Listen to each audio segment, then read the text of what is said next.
উঠতে থাকা আফগানিস্তানকে থামিয়ে দিল চৌকার্স উপাধিপ্রাপ্ত সাউথ আফ্রিকা এবং প্রথমবারের মতো ফাইনাল খেলছে সাউথ আফ্রিকা। সেই সঙ্গে দ্বিতীয় সেমিফাইনালিস্ট হিসেবে খেলছে ভারত এবং ইংল্যান্ড এখন পর্যন্ত টসে জিতে ফিল্ডিং করছে এবং ভারত ৬৫ রানে ২ উইকেট হারিয়ে ৮ ওভারে ব্যাটিং করছে। এবং এই বৃষ্টিবিঘ্নিত ম্যাচের সব খবরাখবর নিয়ে টি-20 বিশ্বকাপের বিশেষ আয়োজনে আমি শারমিন সুপ্তা এবং আমার সঙ্গে আছেন সহকর্মী অসিল হক পান্থ। কেমন আছেন পান্থ? এবং সেই সঙ্গে আসলে আমাদের আজকের ম্যাচটা এখনো সম্পূর্ণ হচ্ছে না, ম্যাচটি বৃষ্টিবিঘ্নিত হয়ে থেমে আছে এবং প্রথম ম্যাচটি সেমিফাইনালে কিন্তু রিজার্ভ ডে ছিল এবং সেকেন্ড সেমিফাইনালে কিন্তু কোনো ধরনের রিজার্ভ ডে নেই। এটা নিয়ে অনেক ধরনের সমালোচনা হচ্ছে, আইসিসিকে অনেকে বলছে জবাবদিহিতা দেওয়া উচিত। আপনি কিভাবে দেখছেন? দেখুন, এই বিশ্বকাপে কিন্তু সবচেয়ে বড় হতাশার নামই বৃষ্টি, এবং বৃষ্টির কারণে দেখা গেছে যে পাকিস্তান, নিউজিল্যান্ডের মতো টিমের কপাল পুড়েছে। তো সেমিফাইনালে বৃষ্টি হবে এটি কিন্তু বেশ আগে থেকেই অনুধাবন করা যাচ্ছিল, বা এখন কিন্তু আমরা গুগল চেক করলে অনেক কিছুই দেখতে পারি যে ইভেন 1 মাস পরের ওয়েদার আপডেট কেমন হতে পারে এটিও জানা থাকে আমাদের। কিন্তু এই ম্যাচে ইন্ডিয়া, এবং এটি কিন্তু ফিক্সড ছিল যে ইন্ডিয়া সেকেন্ড সেমিফাইনালে খেলবে, সে যেভাবে আসুক, এবং গায়ানাতেই তারা খেলবে। তো এই ম্যাচে সেমিফাইনালের মতো একটি ম্যাচে সেখানে রিজার্ভ ডে না থাকে এটি অবশ্যই আইসিসির হঠকারী সিদ্ধান্ত আমি বলতেই হচ্ছে। তবে এক্ষেত্রে ইন্ডিয়া বাড়তি কিছু সুবিধা পেয়েছে কিনা হয়তোবা পেতে পারে। আসলে দেখুন, আমাদের কিন্তু সবসময় আইসিসির বিরুদ্ধে একটি অভিযোগ থাকে যে তারা ইন্ডিয়াকে একটি ফেভার করে থাকে, এবং আজকের ম্যাচেও যদি দেখি যে সেক্ষেত্রে ন্যূনতম 10 ওভার খেলা হতে হবে, যেখানে টি-20 নিয়ম কিন্তু 5 ওভার খেলা হলেই আপনি সেকেন্ড ইনিংস কন্টিনিউ করতে পারবেন এবং ডিএলএস মেথডের রেজাল্টে যেতে পারবেন। কিন্তু সেখানে সেকেন্ড সেমিফাইনাল রিজার্ভ ডে না থাকলেও সেখানে কিন্তু আজকে 10 ওভার মিনিমাম খেলা হতে হবে, এবং এক্ষেত্রে আরও 4 ঘন্টারও বেশি সময় রেখেছে তারা, যে তারা ম্যাচ শুরু করবে। সেক্ষেত্রে বাংলাদেশি সময় যদি রাত 3টা 40-ও ম্যাচ শুরু হয়, সেক্ষেত্রে ন্যূনতম 10 মিনিটের খেলা কিন্তু হবে, 10 ওভারের খেলা কিন্তু হবে। সেটাই আমরা আসলে এখানে সবাই বলছিল যে আমরা দেখছি যে ভারত একটু বাড়তি সুবিধা পাচ্ছে, এবং শুরু থেকে এই ম্যাচ ফিকচার এগুলো নিয়ে কিন্তু কথা হচ্ছিল। যখন টুর্নামেন্টের শুরুতে হয়তো ভারত ফাইনাল পর্যন্ত আসবে কিনা আদৌ অনেকে জানে না, বা সেমিফাইনালে তাদের ভাগ্য কী ধরনের নির্ধারণ করা হয়েছে। এখানে যদি বৃষ্টিবিঘ্নিত হয় এবং ইংল্যান্ড যদি ম্যাচটি সম্পূর্ণভাবে না খেলতে পারে, ইংল্যান্ড একটু আসলে হতাশারই মুখ দেখবে, এবং সেই সঙ্গে ভারত যে এগিয়ে থাকবে এই বিষয়টাকে কিভাবে দেখছেন? যে তারা গ্রুপ চ্যাম্পিয়ন হওয়ার কারণে তারা ফাইনালিস্ট হবে এবং এখান থেকে ইংল্যান্ড বাদ পড়বে। ইংল্যান্ডও তো আসলে একটি ম্যাচ ডিজার্ভ করে অ্যাটলিস্ট। জি, এটি নিঃসন্দেহে, এটি কিন্তু আসলে বাইলজ অনুযায়ী ভারত কিন্তু শুধুমাত্র গ্রুপ চ্যাম্পিয়ন হিসেবে যারা ফেভার পাচ্ছে বিষয়টি এরকমও না, কারণ ভারতের কিন্তু ওভারঅল পয়েন্ট যদি আমরা দেখি, তারা এখন পর্যন্ত কিন্তু কোনো ম্যাচ হারেনি, এটি তাদের সবচেয়ে বড় প্লাস পয়েন্ট। তাদেরও একটি ম্যাচ পরিত্যক্ত হয়েছে, ইংল্যান্ডেরও একটি ম্যাচ পরিত্যক্ত হয়েছে, তবে ইংল্যান্ড যেখানে পিছিয়ে আছে সেটি হচ্ছে তারা অস্ট্রেলিয়ার সাথে কিন্তু বাজেভাবে হেরে গিয়েছিল, এবং সেই হিসেবে আমরা যদি পয়েন্ট হিসাব করি সেক্ষেত্রে কিন্তু পয়েন্টের হিসেবেও ইংল্যান্ড পিছিয়ে থাকে। এই কারণেই মূলত ভারত ফাইনাল খেলার সুযোগটি পাবে। এবং সেই সঙ্গে যদি আমরা বলি যে আসলে ভারত তো ফাইনাল খেলার একটি সুযোগ পাবে, তার একটা সুবিধা না, এটা আসলে আইসিসি রুলসের মধ্যে, এটা টুর্নামেন্টের শুরুতে যারা যে বায়োলজটা দেয় সেই বায়োলজের কারণে আসলে তাদের তো ম্যাচগুলো সব জিততে হয়েছে, এটা হয়তো তারা জিতেছে বিদায় হয়তো তারা এই সুযোগটা পাবে, যারা জিতে নেই তারা হয়তো এই জন্য সুযোগটা পাবে না। সেই সঙ্গে যদি আমরা আজকের ম্যাচের একাদশ, ভারতের একাদশ নিয়ে বলি যে আসলে তাদের ভারতের একাদশ এবং ইংল্যান্ডের একাদশটি কেমন হলো? দেখুন, ভারত কিন্তু আনচেঞ্জ টিম খেলছে, এবং তারা মাঝখানে শুরুর দিকে কুলদীপ যাদব যদি নাও ছিলেন না, এর পরবর্তীতে তাকে যখন ইনক্লুড করা হয়েছে তিনি কিন্তু তার যে স্পিন জাদু সেটি খুব ভালোভাবেই দেখিয়েছে। এবং আমরা দেখতে পাচ্ছি যে ভারত টিমে কিন্তু আর্শদীপ সিং, জাসপ্রীত বুমরা তারা কিন্তু ভয়ঙ্কর ফর্মে রয়েছেন, এবং দুজনেই কিন্তু সেরা 10 বোলারের মধ্যে রয়েছে। এবং বিরাট কোহলির কথা যদি বলি, ভারতের সব শুরু থেকেই একটি মাথা ব্যথার কারণ কিন্তু বিরাট কোহলি হয়েছেন, যেটি পজিটিভ দিক থেকে হতে পারতো, কিন্তু তিনি কিন্তু বিরাট কোহলি রান পাচ্ছেন না। ইভেন আজকেও কিন্তু তিনি আউট হয়ে গেছেন, মাত্র একটি বাউন্ডারি হাঁকিয়ে কিন্তু তিনি যখন এক্সেলারেট করছেন সেই সময় কিন্তু দারুণ একটি বলে, রিস্ট অফ প্লের বলে বোল্ড হয়েছেন। এবং এর পরবর্তীতে আমরা যা দেখেছি, ঋষভ পান্থ তিনি কিন্তু বেশ ভালো ক্যারি করেছে এবং ওয়ান ডাউনে কিন্তু বেশ ভালো খেলছেন, তবে আজকে কিন্তু তিনি সুবিধা করতে পারেননি। এবং সূর্যকুমার যাদব যদি দেখি, তিনি কিন্তু এসেই আক্রমণাত্মক খেলা শুরু করেছেন। তবে একটি জিনিস, যে উইকেট হারিয়েছে ভারত আজকের ম্যাচে, এখন পর্যন্ত আমরা যেটি বলছিলেন যে 8 ওভার খেলা শেষে 65 রান, রোহিত শর্মা তিনি যে বিগ ম্যাচের প্লেয়ার, তিনি কিন্তু আজকেও দেখিয়ে দিয়েছেন যে উইকেট হারানোর পরেও তিনি কিন্তু তার যে আক্রমণাত্মক ভঙ্গিতে খেলা এটি কিন্তু থামাননি।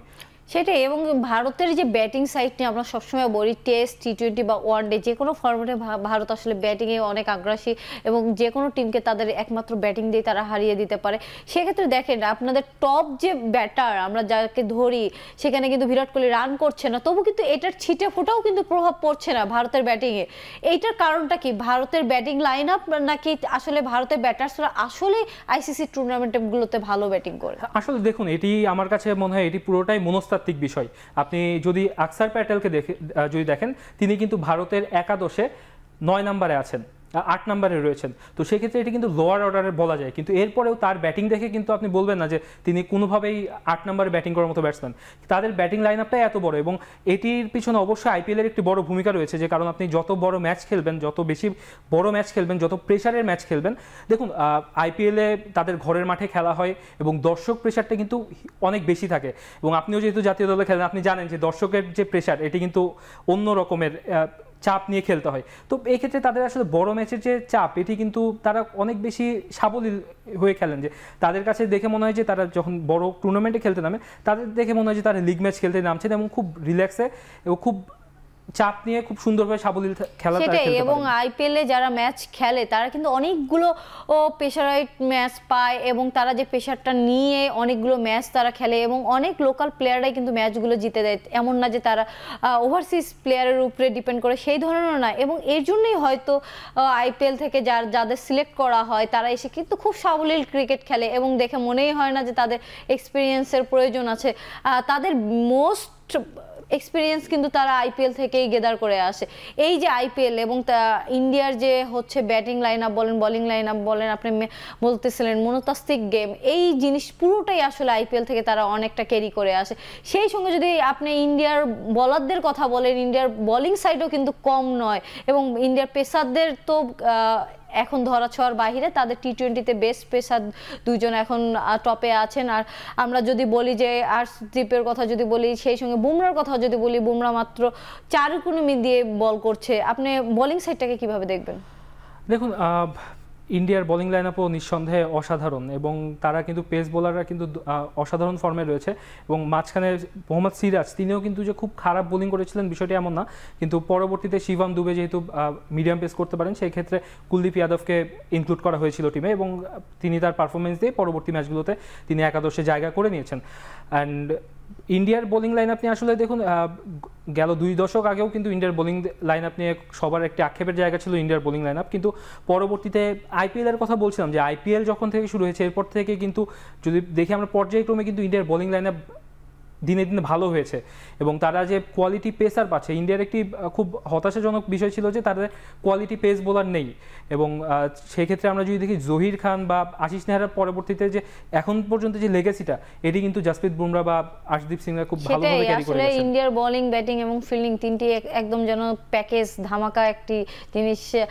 সেই সঙ্গে যদি আমরা আজকের ইংল্যান্ডের কথা বলি, ইংল্যান্ড কিন্তু বরাবরই আইসিসি টুর্নামেন্টগুলোতে ভালো খেলছে বিগত 5-7 বছর, এবং ইংল্যান্ডের একাদশ যদি আপনি দেখেন, জস বাটলার এবং ফিল সল্ট দুজনে কিন্তু দারুণ ব্যাটিং করছেন। তাদের এভারেজ কিন্তু দুজনের 45-এর উপরে, এবং সেই সঙ্গে জনি বেয়ারস্টো বলেন, হ্যারি ব্রুক বলেন, মঈন আলী বলেন, লিভিংস্টন বলেন, এই যে ব্যাটারদের একটা মিলোড, এবং তারা কিন্তু সবাই পাওয়ার হিটিং অনেক পছন্দ করে। সেই সঙ্গে তার যদি আপনি বোলারদের কথা বলেন, Sam Curran, Chris Jordan, Jofra Archer, Adil Rashid, Reece Topley, তারা কিন্তু সবাই মিলে এবার ওয়ার্ল্ড কাপে পারফর্ম করছে। এমন না যে একজন কন্টিনিউ পারফর্ম করছে।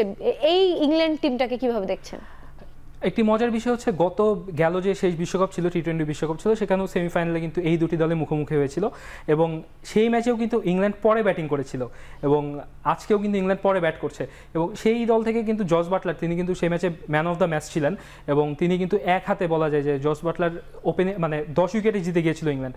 তো সেক্ষেত্রে ইংল্যান্ডের জন্য কিন্তু আরেকটি ফাইনাল খেলার মিশন, আর ভারতের জন্য কিন্তু প্রতিশোধের মিশন। যেটি বলছিলেন যে যদি ইন্ডিভিজুয়াল প্লেয়ারের দিকে তাকানো হয়, হয়তো বা সেরা 5 বা 3-এ ইংল্যান্ডের কোনো ব্যাটসম্যান বা বোলার নেই, কিন্তু তারা কিন্তু সবাই দলগতভাবে তারা কিন্তু বেশ ভালো পারফর্ম করছেন। এবং Jos Buttler, Phil Salt, Harry Brook, তারা কিন্তু দারুণ ফর্মে রয়েছেন। জনি বেয়ারস্টো এই বিশ্বকাপের শুরুতে কিছুটা স্ট্রাগল করছিলেন, কিন্তু সময় যত গড়িয়েছে তিনি তার যে বিধ্বংসী রূপ সেটি কিন্তু ফেরত পেয়েছেন। এবং মাঝখানে কিন্তু ক্রিস জর্ডান তিনি কিন্তু হ্যাটট্রিকও করেছেন এই ওয়ার্ল্ড কাপেই। তো সেই ক্ষেত্রে বলা যায় যে এটি আসলে দারুণ একটি এক্সাইটিং ম্যাচ হতে যাচ্ছে এবং ভারত অবশ্যই চাইবে যে গত বিশ্বকাপের প্রতিশোধ নিয়ে ফাইনালে খেলতে, এবং ইংল্যান্ড তো চাইবে যে তাদের যে খুব খারাপ সময় গিয়েছে গ্রুপ পর্বে, যে বৃষ্টিতে ম্যাচ পরিত্যক্ত হয়েছে, এরপরে অস্ট্রেলিয়ার সাথে হেরেছে, সেই ব্যর্থতা ভুলে ফাইনালে। ধন্যবাদ পান্থ। আমরা একটা বিরতিতে যাব, বিরতির পরে আবার আপনার কাছে শুনতে আসবো। 20-20 নিচ্ছে একটি বিরতি, ফিরে আসছি বিরতির পর।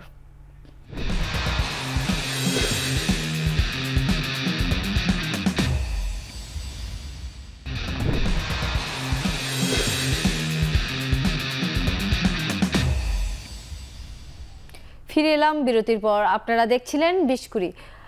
পান্থ, কথা বলছিলাম আমরা ইংল্যান্ড এবং ইন্ডিয়াকে নিয়ে, যারা আজকের রাতে নির্ধারিত হবে আসলে কারা খেলছে ফাইনাল। ম্যাচটি কিন্তু শুরু হয়ে গিয়েছে, 9 ওভারে 69 রান 2 উইকেটে। এবং সেই সঙ্গে এই যে ম্যাচটি শুরু হয়ে গিয়েছে, এখন যদি আপনি দুইটি টিমের আলাদা আলাদা করে দুটি করে কি প্লেয়ারের নাম বলেন, আমি যদি প্রথমে বলি ইন্ডিয়ার দুটি বলারের নাম বা ইংল্যান্ডের দুটি ব্যাটার্সের নাম আপনি যদি বলেন। আমি কিন্তু শুরুতেই যাব বাটলারের কাছে, কারণ যেহেতু সেকেন্ড ইনিংস ইন্ডিয়া যেহেতু টার্গেট দিচ্ছে, এবং পরবর্তীতে আমি যেটি দেখছি যে বাটলার তিনি কিন্তু খুব শুরুতে একটু স্ট্রাগল করছিলেন, কিন্তু পরবর্তীতে কিন্তু রানের চাকায় ফিরেছেন এবং এখন পর্যন্ত কিন্তু তিনি দেখতে পাচ্ছেন যে 191 রান করেছেন এবং তার সর্বোচ্চ কিন্তু আমি যদি ভুল না করি 83 বা 83 রান, এবং সেটি কিন্তু নট আউট ছিল। এবং ইন্ডিয়ার বিপক্ষে কিন্তু বাটলার বরাবরই ভালো করেন, এবং এর পেছনে বড় একটি কারণ তিনি কিন্তু আইপিএলে অনেকদিন ধরে খেলছেন, এবং যার ইন্ডিয়ার যে টিমে যে প্লেয়াররা রয়েছেন তাদেরকে তিনি খেলে অভ্যস্ত। এবং সেই ক্ষেত্রে আমি আবারও বলতে চাই যে গত বিশ্বকাপের কথা, সেখানে কিন্তু তিনি সিঙ্গেল হ্যান্ডেডলি ইন্ডিয়াকে হারিয়ে দিয়েছিলেন।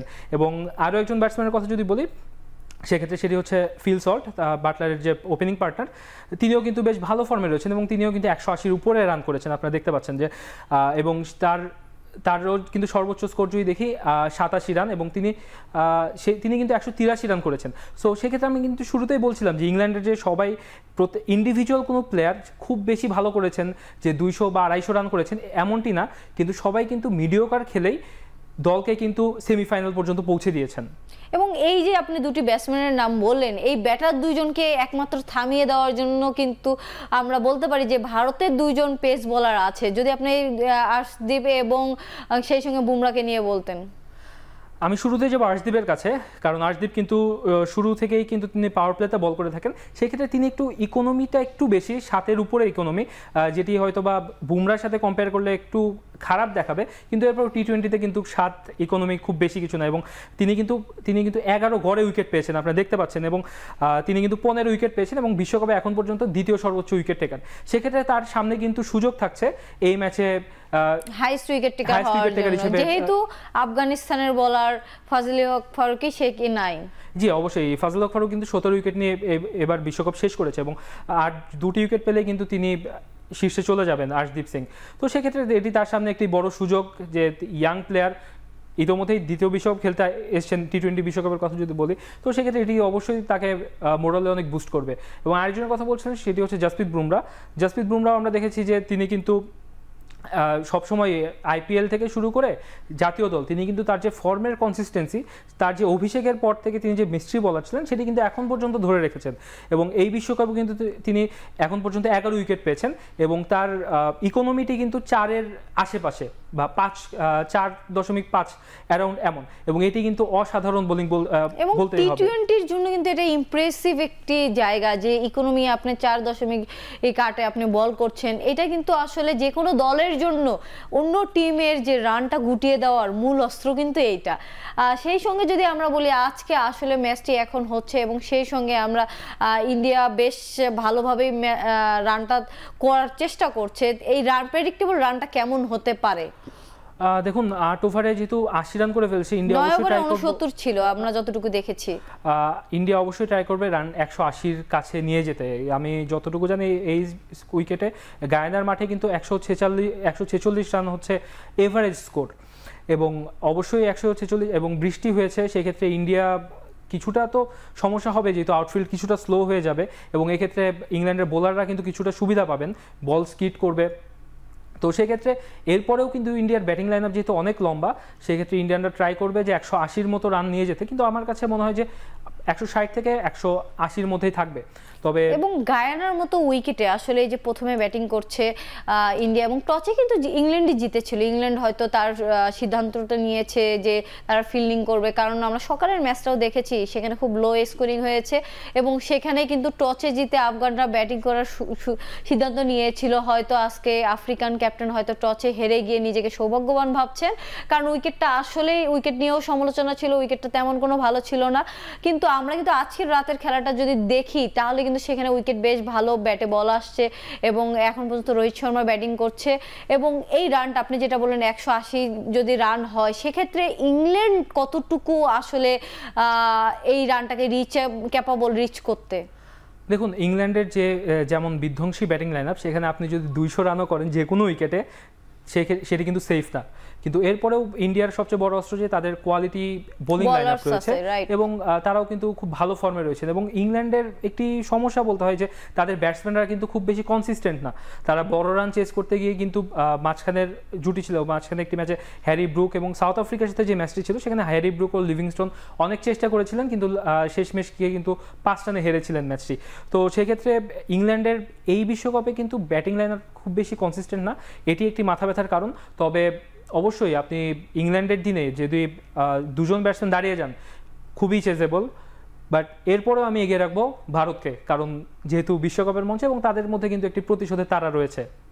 এবং সেই সঙ্গে এবারের বিশ্বকাপ নিয়ে যদি আমি লাস্ট একটি প্রশ্ন আপনার কাছে রাখি, আমরা দেখছি যে আফগানিস্তান, সাউথ আফ্রিকা, ইন্ডিয়া এবং ইংল্যান্ড 4টি দল খেলছে এবং সেই সঙ্গে কিন্তু এবারের বিশ্বকাপে 4টি টপ দল আমরা বলতে পারি যারা টি-20-তে বেশ ভালো, অস্ট্রেলিয়া, ওয়েস্ট ইন্ডিজ, পাকিস্তান এবং নিউজিল্যান্ডের মতো দলগুলো কিন্তু বাদ হয়ে গিয়েছে। কেমন দেখলেন এবারের বিশ্বকাপ? দেখুন, এটি অবশ্যই বলতে হয় যে আমি যদি সুপার 8 থেকে আসি, যে ইউএসএ এবং আফগানিস্তানের যে সুপার 8-এ আসা এবং এর পরবর্তীতে যে সেমিফাইনাল খেলা আফগানিস্তান, এটি অবশ্যই ফ্লুক না। আফগানিস্তানের জায়গা থেকে সেরাটি খেলেই কিন্তু তারা এসেছে, তারা নিউজিল্যান্ড, অস্ট্রেলিয়ার মতো বড় 2টি টিমকে হারিয়েছে। এটি কিন্তু অবশ্যই, এটি যদি কোনো মিরাকেল বা অ্যাক্সিডেন্ট হতো এটি সম্ভব ছিল না। তবে বড় ম্যাচের প্রেশার তারা নিতে পারেনি এবং কলাপস করেছে, এটি আসলে এমন কিছু না। সাউথ আফ্রিকাও কিন্তু 7মবারের চেষ্টায় তারা বিশ্বকাপের মঞ্চে তারা ফাইনাল খেলছে, তো হয়তো বা আফগানিস্তানেরও সুদিন আসবে। ধন্যবাদ পান্থ, আমি সেই সঙ্গে শেষ করতে হচ্ছে। শেষ করছি আজকের আয়োজন 20 কুড়িতে।